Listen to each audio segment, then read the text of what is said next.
Right now, today, there is roughly $130 sitting in your pocket on every single flight you take, and most Canadians over 60 are quietly handing it back to an airline without knowing they ever had a choice. Multiply that by 2 people, 2 trips a year for the next 15 years, and you are looking at thousands of dollars that never had to leave your account. And that is before we even talk about the free help, the free equipment allowance, and the free seat you are entitled to, but almost never ask for. By the end of this video, you will know exactly what to say, who to say it to, and which one of these 7 perks can mean an airline actually owes you money back. Before we get into it, I want to be honest about why this matters more once you're living on a fixed income. Your Canada Pension Plan, or CPP, is the monthly benefit you earn from decades of contributions taken off your paycheck. In 2026, the maximum CPP retirement pension at age 65 is $1,507.65 a month, though most retirees receive closer to $925 because their working years and earnings varied.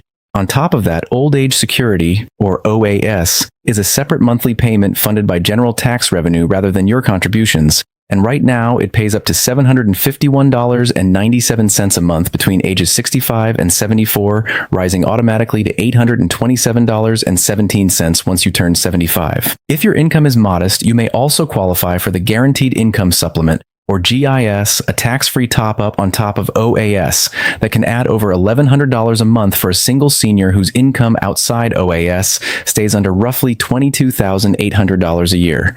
When that is your monthly reality, a free perk is not a nice-to-have. It is real money staying where it belongs. Let me introduce myself quickly. My name is Diane Whitfield. I spent close to 20 years as a financial advisor here in Canada before retiring myself, helping people plan the exact years of life you're in right now. I am not selling you anything today, and I am not affiliated with any airline. I simply believe you should know what you are owed before you hand over a dollar you did not have to. Perk number 1 is free special assistance through the airport, and it is the perk that quietly unlocks most of the rest of this list. Under the rules set by the Canadian Transportation Agency, Canada's federal transportation regulator, large carriers must provide help getting through the airport at no charge to travelers who need it. Here's what most people get wrong. You do not need to use a wheelchair to qualify. If a long terminal walk wears you out, if carrying your own bags through a crowded hall feels like more than you want to manage, that alone is enough to ask. Once you request it, a staff member meets you, guides you through a faster screening lane, and often gets you seated before general boarding starts. Consider Margaret, 68, retired after 31 years with a school board in Winnipeg. She flies to see her son in Victoria twice a year, and for years, assumed the assistance desk was only for wheelchair users. The first time she asked, a staff member walked her entire route, carried her bag through security, and had her seated with 15 minutes to spare before the rest of the plane even lined up.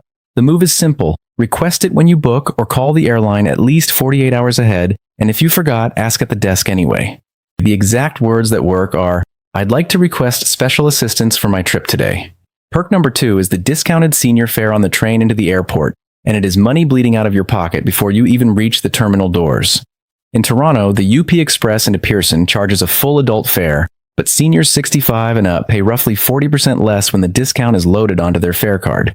Vancouver's Canada Line and Montreal's REM both offer their own reduced senior rates, and Via Rail gives travelers 60 and older 10% off. This is not a one-time saving, it is every trip for the rest of your traveling life. The move, load the senior discount onto your transit card before you travel, so it applies automatically every time you tap, rather than paying full price at the machine out of habit. Perk number 3 is the escort pass, sometimes called a gate pass, which lets a family member or friend who is not flying come with you all the way to your gate.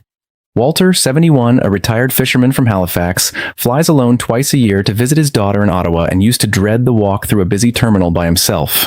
Once his granddaughter learned she could request a pass at check-in with her photo ID, she walked him through security and sat with him until boarding. The move, your companion asks at the check-in counter with ID in hand, saying something like, "I'd like to request a gate pass to help my father through security to his gate." It is granted at the airline's discretion, so ask early and ask politely. Perk number 4 is the one that can mean money owed back to you.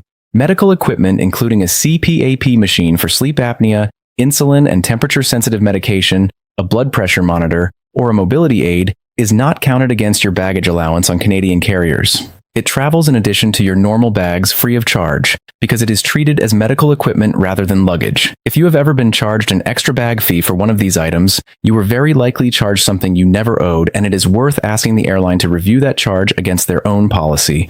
The move, flag your equipment when you book and again at check-in, and carry a short note from your doctor for anything like a CPAP, so there is no argument at the counter. Perk number 5 is the Hidden Disability Lanyard, a simple sunflower pattern lanyard you can pick up for free at the Special Assistance Desk. Not every difficulty is visible. Arthritis, hearing loss, anxiety in a crowded terminal, or simple fatigue from a long travel day do not show on the outside, but wearing the lanyard signals to staff, without you having to explain yourself to every person you meet that you may need a little more patience or time. It started at Pearson and has since spread to other major Canadian airports. The move, on travel day, simply ask at the Information or Special Assistance Desk, "May I have a sunflower lanyard, please?" It is yours to keep for every trip after. Perk number 6 is your seat itself. If an aisle seat or a little extra leg room would make the flight easier on your body, ask for it at check-in or the gate, and staff can grant it at no charge when those seats are not fully booked.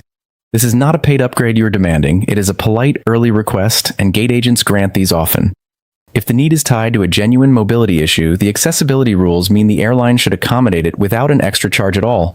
The move, ask early and ask specifically, saying something like, "An aisle seat would help me move around during the flight. Is one available?" Perk number 7 is the dedicated screening lane, often called the Family and Accessible Needs line, and it connects directly back to perk number 1.